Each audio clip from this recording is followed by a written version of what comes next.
Hi everyone, it's Don and I hope you're having a fantastic day. Well, with just over a month before the first cruise ship is set to set sail into Canadian waters, I believe it's the Caribbean Princess in early May,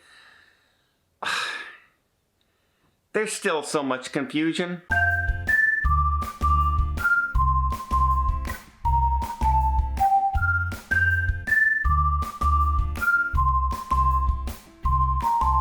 So recently, Transport Canada issued their guidance for cruise ships coming into Canada. They've had just over 12 months to come up with this game plan. They have, if you remember, back in January of last year, they banned cruise ships until February of this year, the end of February this year. So 11 months they banned cruise ships. So they weren't going 3 months like everybody else was thinking, where are we going and everything. They just banned them outright. The only country in the world to do that, by the way, to just ban them for that amount of time at that point. So they've had 11 months to come up with a game plan of cruise ships and to see how cruise ship industry is working. You can see Omicron did not spread as quickly on cruise ships as it did on land. It did not disrupt the cruise industry as much as a lot of places on land. Cruise ships kept on sailing. They shut down a few ships, they moved some people around, but they kept going. Here in some places in Canada, they shut the entire city down again. They shut down every business, they shut down everything, they just closed. So yeah, this is the reality. So they've had 11 months to come up with a game plan. And their game plan that they just released still has more stuff to come out. They still haven't prepared. Our transport minister just seems to be, I hate to say it, but seems to be incompetent right now. If you cannot have 11 months to come up with a game plan and still have questions being asked when you release your statement. So here's what they've come out with so far. They are saying that the cruise ships will be sailing. That's the good news. Cruise ships are going to be allowed to be going and Canadian ports are going to be welcoming them into town. They are following many of the CDC's guidelines that are already out there. You have to be fully vaccinated.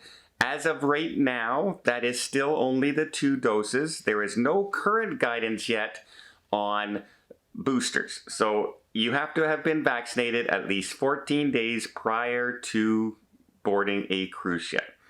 Fine. You have to be fully vaccinated to get on a cruise ship. Currently in Canada, you have to be fully vaccinated to come into the country anyway.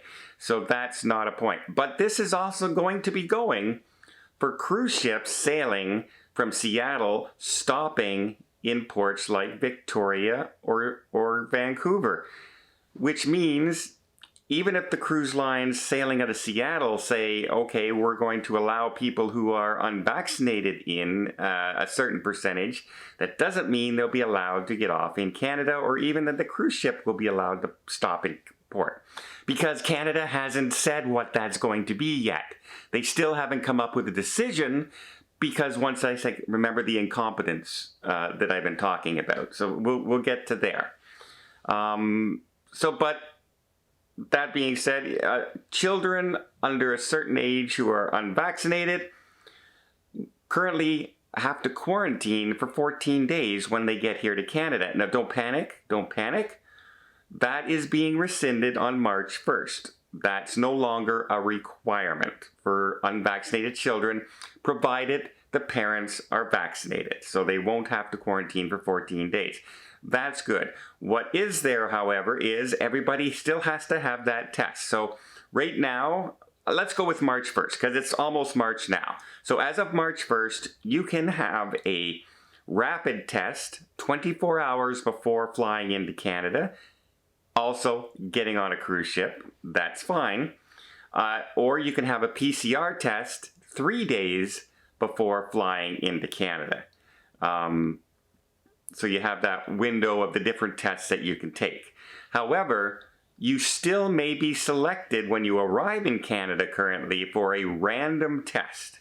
And if you are randomly tested here in Canada and you test positive, much like I guess if you test somewhere, however, we're not testing, no, okay, I forget. I was going to say that if you arrive in the United States and you test positive, you're going to be quarantined, except if you had your test flying into Florida the day before and you arrive and you go for your cruise, you're not getting tested again, except maybe on Norwegian.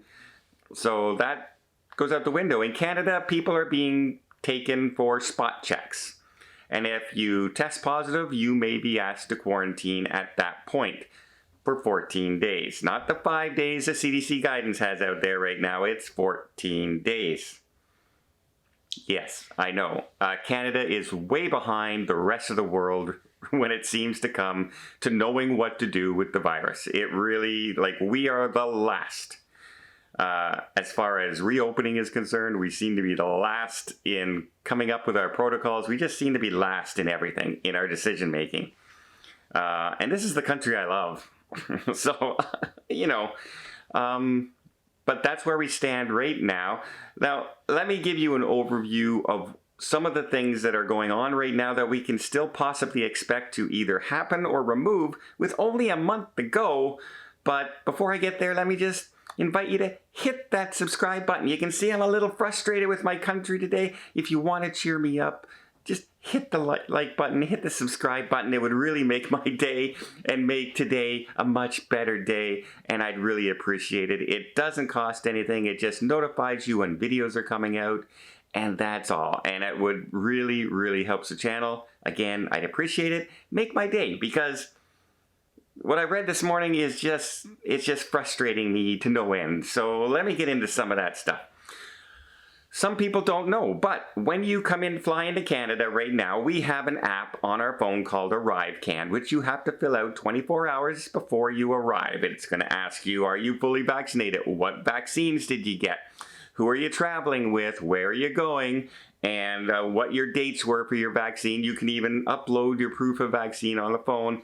And when you get to the airport, you will be asked to show your ArriveCan QR code that you are filled it out. And if you haven't, you're going to stand there in line until you filled it out. So be prepared for that. But however, that's normally for people flying into the country and staying for a while, and you're doing this. It's going to be in place for people flying into, say, Vancouver to take an Alaskan cruise. And that's kind of perfectly understandable. That's part of what we're doing right now, although there's a lot of pressure to end that as well. By the travel industry and the provinces, as it's really still hurting tourism, not to mention, you know, the vaccine passports, the mandates, things that are ending in the country in some provinces and are being taken away, the federal government still has in place for travelers. So it's becoming very, very animosity in a lot of cases here in Canada. But that ArriveCan app, you can understand for flying in. However, they are now saying that passengers who are, say, coming from Seattle and going to Alaska and then stopping in Victoria, BC, are also going to have to be tested before coming off the ship again. And also will have to do the ArriveCan to get off in the port for the day, which is utterly ridiculous. It's absolutely, utterly ridiculous. You know, if I test 24 hours before getting on the ship and I'm in Vancouver 24 hours later, yeah, you don't need to test me again. It's a stupid, stupid procedure. It really is. It makes no sense. Same with the ArriveCan app. If you've been tested to get on the ship, you have to have shown proof that you're vaccinated. You don't need to show the same exact proof once again to get off in the cruise port. It's a dumb, dumb situation, yet that's Canada, folks. That just seems to be Canada right now. Dumb decisions are coming left and right. So that's a possibility. You may have to get tested to get off in the port. You may get tested to have to, you may have to use the ArriveCan procedure to get off in the cruise port. You will need to use it to fly into Canada currently. with only 30 days before the first ships start to arrive. I'm hoping that by May and June that the government realizes that this is totally outdated and totally ridiculous requirements, and they remove those requirements. Also, if you're thinking about possible exemptions, like a religious exemption or medical exemption, in Canada, those are very, very rare. So, and just because a cruise line gives it to you in Seattle doesn't mean the port of Canada would give you that exemption, so you'd be able to get off. It's completely insane that we've had 11 months to come up with a game plan in Canada for our cruising season and still have this many questions going on with less than a month to go before the first ships begin to arrive. The port authorities in Canada are pulling their hair out. The cruising people are pulling their hair out. The businesses that rely on cruising, that have gone 2 years without making a dime from cruising, are all going, what the heck is going on? And our transport minister has plainly come out and said, we're working on it. Well, thank God they're working on it. It has been 11 months so far. I'm pretty sure that they're going to have a game plan for Alaska all set by November of this year, everybody. That's the pace our government seems to be working at, and I apologize immensely for our decision making right now in Canada. It just doesn't seem to be following suit with any country in the world.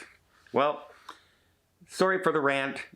I'm frustrated with my own country today, with their own protocols and their own guidelines for something that they've had so long to work on an opening plan. And this is what they've come up with. It's absolutely ridiculous. Well, I hope you appreciate the update. If you did, please give it a thumbs up. Want to see more tips, more tricks, more travel vlogs from around the world? Hit that subscribe button. Until next time, have yourself a safe and a great vacation.